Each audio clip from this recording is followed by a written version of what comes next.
Seruput kopi dulu ler, karena kali ini kita bakal bahas salah satu perkembangan paling panas di dunia aviasi militer. China akhirnya resmi mulai melengkapi jet tempur siluman andalannya, J-20 bukaan diafragma, dengan mesin baru yang selama ini ditunggu-tunggu, Dabias 15. Dan ini bukan sekadar upgrade biasa, ini adalah mesin yang bakal mengubah posisi China di peta kekuatan udara dunia. Selama bertahun-tahun, J-20 selalu dianggap setengah jadi. Bodinya siluman, sensornya canggih, radar ISA-nya modern. Tapi satu hal selalu jadi bahan kritik, mesinnya. China terlalu lama bergantung pada mesin Rusia Al-31 dan versi pengembangan lokal Dabias 10. Tenaganya kurang, boros, dan belum mampu membawa J-20 terbang Super Cruise secara optimal. Tapi sekarang, itu semua berubah. Beberapa laporan terbaru menyebutkan bahwa unit produksi awal J-20 bukaan diafragma telah menyelesaikan penerbangan uji dengan mesin Dabias 15, dan hasilnya sesuai harapan Beijing.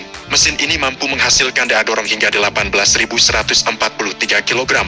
Angka yang menempatkannya sejajar dengan mesin jet tempur generasi kelima milik Amerika. Yang paling penting, Dabias 15 memungkinkan J-20 terbang supersonik tanpa afterburner. Artinya, pesawat bisa melaju di kecepatan tinggi tanpa jejak panas besar, lebih hemat bahan bakar, dan jauh lebih sulit dideteksi sensor inframerah musuh. Di dunia jet tempur modern, ini bukan fitur biasa, ini adalah standar jet tempur generasi kelima sejati. Dengan Dabias 15, J-20 tidak lagi sekadar pesawat siluman cepat. Ia berubah menjadi platform superioritas udara jarak jauh, mampu beroperasi lebih lama, lebih jauh, dan lebih agresif. Mesin ini juga membawa peningkatan besar dalam manuver. Rasio dorong terhadap beratnya meningkat drastis, membuat J-20 jauh lebih lincah dibanding versi awal. Dogfight yang dulu dianggap kelemahan J-20, sekarang mulai jadi keunggulan. Yang menarik, Dabias 15 dikembangkan hampir 2 dekade. China sempat berkali-kali gagal karena masalah metalurgi, suhu ruang bakar, dan umur pakai turbin. Banyak analis barat bahkan meragukan China mampu membuat mesin setara F-119 milik F-22.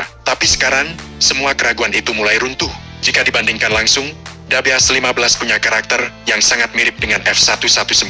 Fokus pada kecepatan, efisiensi, dan super cruise. Sementara mesin F-35, meskipun lebih kuat, justru lebih berat dan panas karena difokuskan untuk multi-role. Dengan kata lain, Dabias 15 adalah mesin tempur murni, dan ini berdampak besar ke peta kekuatan udara dunia. Dengan J-20 bermesin Dabias 15, China kini punya pesawat yang benar-benar bisa menantang dominasi udara Amerika di Asia Pasifik. Radius tempur meningkat, waktu patroli lebih lama, dan kemampuan intersepsi jauh lebih agresif. Di kawasan seperti Taiwan Strait, Laut China Selatan, hingga Pasifik Barat, kehadiran J-20 versi baru ini jelas mengubah perhitungan strategis. Bahkan lebih jauh lagi, Dabias 15 akan menjadi fondasi untuk proyek-proyek berikutnya. Mulai dari J-20 Beat versi 2 kursi, pesawat tempur generasi ke-6 China, hingga drone tempur Loyal Wingman yang akan terbang berdampingan dengan jet berawak.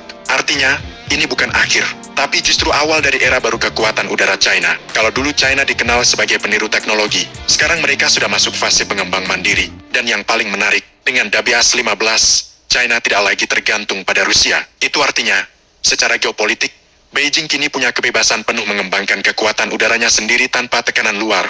Jadi kalau ada yang bertanya, apakah J-20 sekarang setara dengan F-22 atau F-35? Jawabannya sederhana. Secara teknologi, mereka sudah berada di kelas yang sama. Tinggal soal pengalaman tempur dan integrasi sistem.